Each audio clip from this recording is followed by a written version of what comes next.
আসসালামু আলাইকুম রহমতুল্লাহ, কেমন আছো? ওয়ালাইকুম আসসালাম ওরহমতুল্লাহ। আমি ভালো আছি। আপনি কেমন আছেন?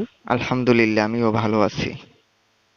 থাকে আজকের আমাদের আলোচনার বিষয় হচ্ছে আহ ধর্ম, কোন ধর্মের ভিতরে কি আছে এই বিষয় নিয়ে।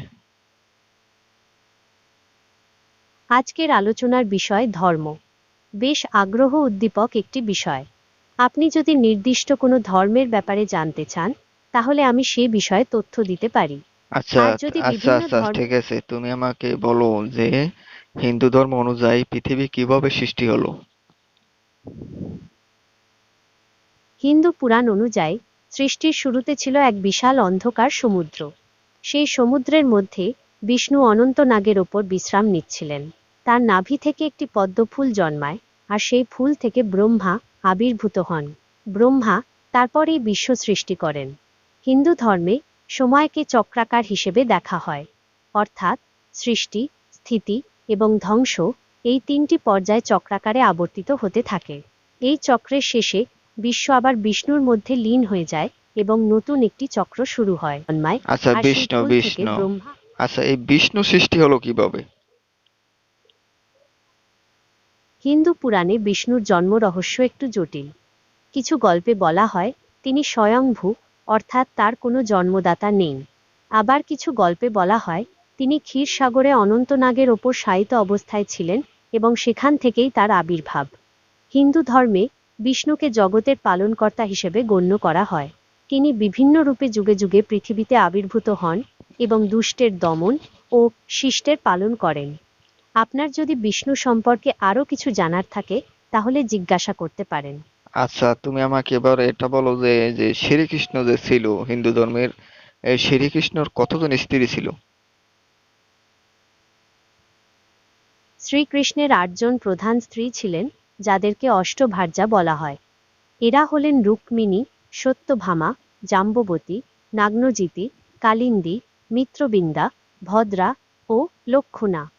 এছাড়াও শ্রীকৃষ্ণের ১৬,১০০ জন মহিষী ছিলেন, যাদেরকে তিনি নরকাসুর বা ভৌমাসুর নামক এক অত্যাচারী রাজার বন্দিদশা থেকে উদ্ধার করেছিলেন। এবার তুমি আমাকে এটা বলো যে মুসলমানদের যে কোরআন আছে এবং যে ইসলাম ধর্মে পৃথিবীর সৃষ্টি সম্পর্কে কি বলে? কোরআন অনুসারে আল্লাহ পৃথিবী ও মহাবিশ্ব সৃষ্টি করেছেন।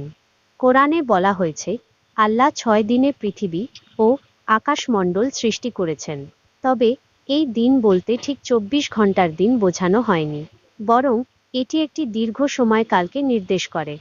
কোরআনে আরও বলা হয়েছে আল্লাহ প্রথমে পানি থেকে জীবন সৃষ্টি করেছেন, তারপর তিনি মাটি থেকে মানুষ সৃষ্টি করেছেন। কোরআনে পৃথিবী সৃষ্টির বিভিন্ন পর্যায়ের কথা উল্লেখ করা হয়েছে, যেমন পৃথিবী কিভাবে প্রসারিত হয়েছে, কিভাবে পাহাড় সৃষ্টি হয়েছে ইত্যাদি।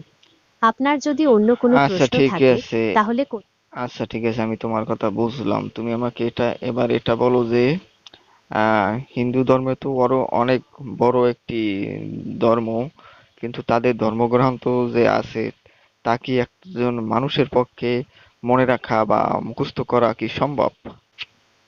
হিন্দু ধর্মগ্রন্থগুলোর মধ্যে বেদ অন্যতম প্রধান। বেদ ৪টি: ঋগ্বেদ, সামবেদ, যজুর্বেদ ও অথর্ববেদ। প্রতিটি বেদ আবার ৪টি অংশে বিভক্ত: সংহিতা, ব্রাহ্মণ, আরণ্যক ও উপনিষদ।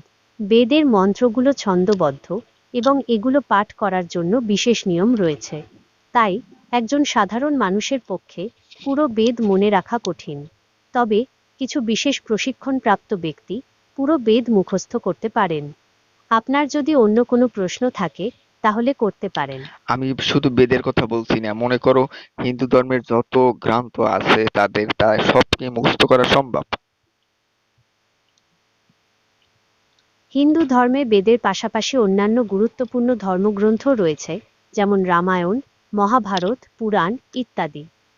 এই গ্রন্থগুলোতে বিভিন্ন দেবদেবীর কাহিনী, ধর্মীয় বিধি-নিষেধ এবং দার্শনিক তত্ত্ব আলোচিত হয়েছে। এই গ্রন্থগুলো আকারে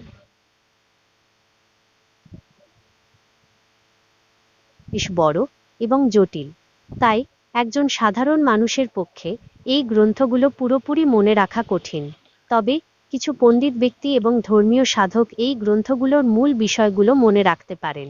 আচ্ছা ঠিক আপনার আছে, যদি আচ্ছা অন্য কোনো আচ্ছা ঠিক আছে, তুমি আমাকে এবার এটা বলো যে খ্রিস্টান ধর্মের যে ধর্মগ্রন্থ আছে, তাদের এই ধর্মগ্রন্থ কি একজন মানুষের পক্ষে মুখস্থ রাখা বা সব সময় পাঠ করা কি সম্ভব?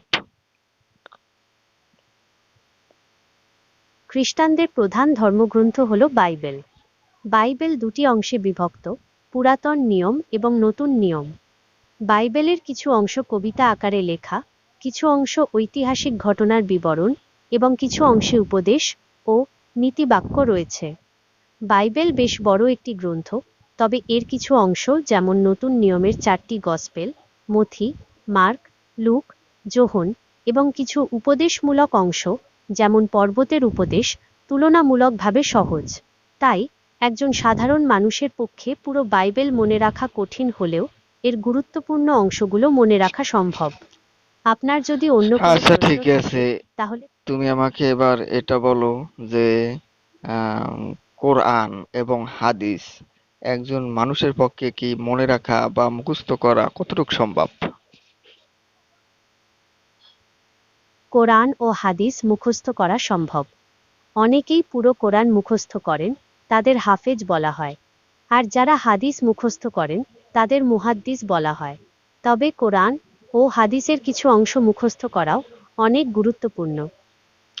আচ্ছা ঠিক আছে, তাহলে তুমি বলতে চাচ্ছো অন্যান্য যত ধর্মগ্রন্থ আছে সবগুলোর চাইতে কোরআন মুখস্থ করা বা মনে রাখা সবকিছুই সম্ভব।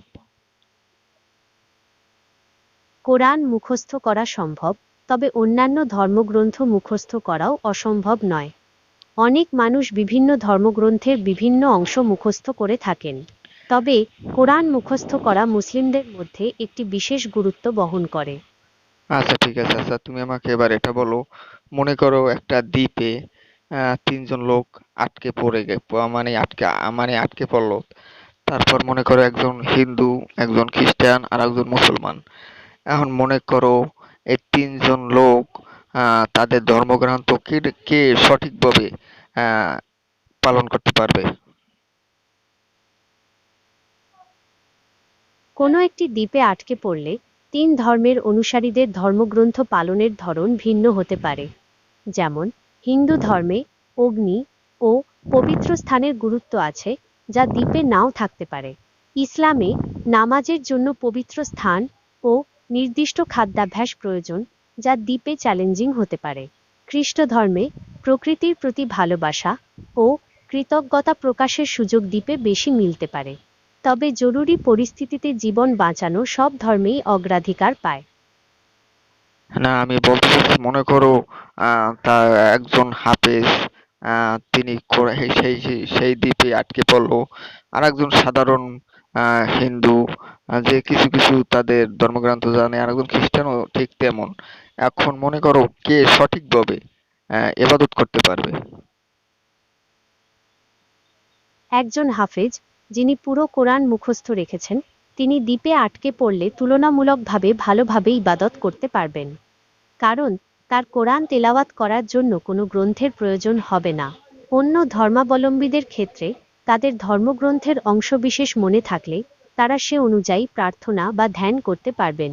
তবে তাদের জন্য ধর্মগ্রন্থের অনুপস্থিতি একটি সীমাবদ্ধতা তৈরি করতে পারে। আচ্ছা, তোমার কাছে আমার আরেকটি প্রশ্ন। মনে করো পৃথিবী থেকে আহ, মনে করো পৃথিবী থেকে আগুন লেগে সমস্ত বই পুস্তক সমস্ত ধর্মগ্রন্থ পুড়ে গেছে, ওই সময়ও কোন ধর্মগ্রন্থ আবার পুনরায় লিপিবদ্ধ করা সম্ভব? আগুন লাগলে কোরআন পুনরায় লিপিবদ্ধ করা সহজ হবে। কারণ অসংখ্য হাফেজ পুরো কোরআন মুখস্থ রেখেছেন। তাদের স্মৃতি থেকে এটি পুনরায় লেখা সম্ভব। অন্যান্য ধর্মগ্রন্থের ক্ষেত্রে যদি কোনো পণ্ডিত বা ধর্মীয় নেতার পুরো গ্রন্থ মুখস্থ না থাকে, তবে তা পুনরায় লেখা কঠিন হবে। আচ্ছা ঠিক আছে।